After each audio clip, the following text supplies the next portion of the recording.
We bring you in the studio this morning. Kumusta mga tol? So, kung makikita nyo dito, meron tayong tier list, no? So, itong tier list na to, celebrity pa tier list. Dito, meron tayong D, pinakamababa, alam nyo na yan. D, C, susunod, B, gitna, A, and then yung S. Perfect. Pero yung S kasi kaya natin pinalitan kasi nga, ayun o, kung makikita nyo nakalagay, makasaysayan.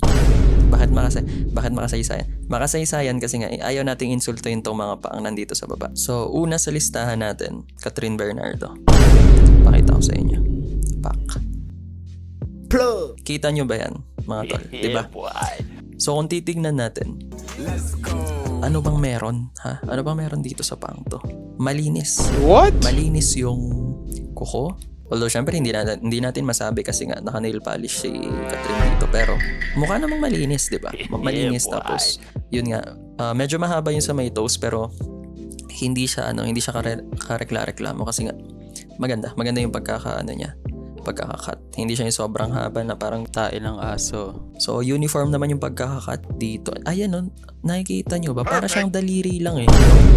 Para lang siyang daliri ng kamay. Huh? Ang linis, maayos, makinis, slim, no? Slim yung paa, tapos yung mga daliri hindi slim. Yun yung nagdadala dito eh, yung slim yung torso per se ng and then pagdating dito, medyo plump, diba?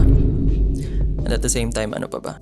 Choice ng heels, red, na emphasize yung balat. Tapos isa pang maano ko pala mga tol dito, kasi sa paa na to ni Catherine. Papansin nyo.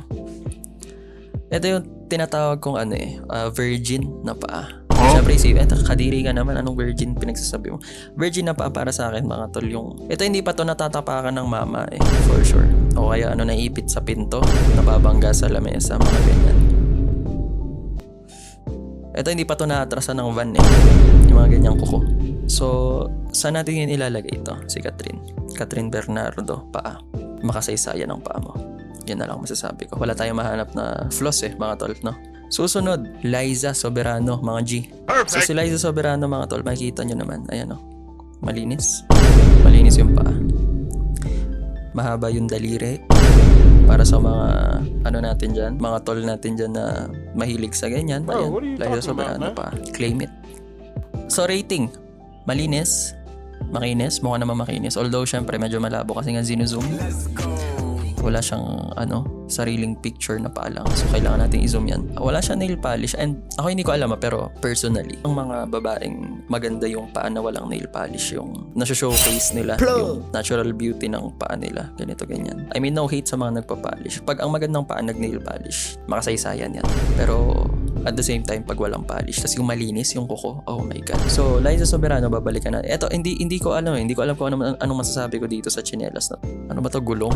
Siguro may mga tao na fetish nila yung mga ganitong parang, latex. Feeling ko gulong to eh. So, overall, Liza Soberano, maganda. Makasaysayan yan, pare. Pero, ang tanong, mas lamang ba siya kay Catherine? Subject for debate pa rin yan, mga tol. Pero para sa akin personally, Catherine. Makasaysayan. Makasaysayan pareho pero mas makasaysayan yung kay Catherine. Pero hindi biro to hindi biro tong kay Liza rin. So susunod sa listahan natin, kanino to? Si Maha Salvador. Yan o. Grabe. Malinis. Titignan nyo naman eh. Malinis, di ba? Yung paa ni Maha, ito yung mga tipo ng paa na kumbaga sa laro, di ba may mga class. Itong paa ni Maha, ito yung ito yung mage. Ba't ko ba nasabing mage? Tignan nyo. Para siyang naka-robe. Yan o, naka-robe. Mage yan. Necromancer. Itong maliliit na daliri. Yan yung mga alagad niya. Necromancer yan. Mage. Healer, tol. Kasi nga, ayun na. Uuwi ka sa jowa mo. Pagtanggal niya ng sapatos, ganyan yung paayawan ko lang kung di ka pa gumaling. Mage healer. Necromancer. Oh. Kita nyo naman. Makinis, maputi. I mean, no hate, hindi mo kailangan magkaroon ng maputing paa para masabing maganda. Pero yun nga.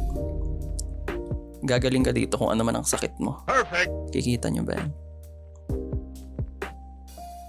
Diba? Kaawaan nyo ako. Oh my God. So, Maha. Saan natin ilalagay si Maha, no? Ito, patayin nyo ako pag nilagay ko to dito, I-delete nyo ako sa mundo. pag nilagay ko dito. Dito naman pag nilagay ko to dito, tanggapin nyo. Pero yung mga tumanggap sa paglagay ko dito, dapat patayin niya ang mga yan kasi dito yan eh. Bea Alonso mga pre. Ay, sorry, hindi pala. Ayan, Bea Alonso. Bea Alonso mga tol, syempre, kailangan nating i-take into consideration. Lagi sigurong nag-heels si Madam. Kasi kung makikita natin. Siguro kung ano to, kung may class. Class ng paa nito ni Miss Bea Alonso. Crips. At hindi yun insulto. Bakit? Kailangan mo ng crips para yumaman. Kung naglalaro ka, di ba? Paano ka makakapag-farm kung wala kang crips? Ba't ka nasabing crips? Hindi dahil maliliit yung kuko, no? Crips siya kasi, makikita nyo ba? Letter C. Crips. So, rating ko sa paa ni Bea Alonso. B. No hate. B yan. So, ano ba ang susunod? Sino ang susunod natin? Ann Curtis mga pre, up next. What is that? Ito tank to eh. Tank yan. Yung kayan. Ba't ko nasabi? Sasabog na yung heels niya eh. Pero kung titignan natin, malinis. Plug! Malinis, makinis. Hindi ko alam kung peklat ba to o ano ba to, tigyawat. Pero malinis siya. Mukha naman malinis. Kuko, bilog. Ito yung mga tinatawag na ano ba to? Salagubang. Rate ko dito kay Ann Curtis sa paa niya kasi kung titignan natin, malaki siya. Siguro mas magmumukha to malit kung hindi ganun kasikip yung suot niya, pero overall, pag nakita ko to sa daan, hindi ko siya iisipin na ano yan, parang gano'n. Mas pag nakita ko to, parang okay pa. Dito yan mga pre. Siya kasi mas lamang lang siya ng kakarampot lang naman. Perfect. So paa ni Bea. Pero so bali sa ngayon, ang Trinity natin, itong nasa taas, itong mga makasaysayan, Sarah G. Medyo nakakalungkot nga lang kasi medyo blurred. Ewan ko, siguro sobrang tagal na nila sa studio. Nakailan take siguro to, kaya parang medyo nag-dry na yung paa ni Sarah. Pero overall, kung titignan naman natin, medyo nga siya, ring clip, pero no hate.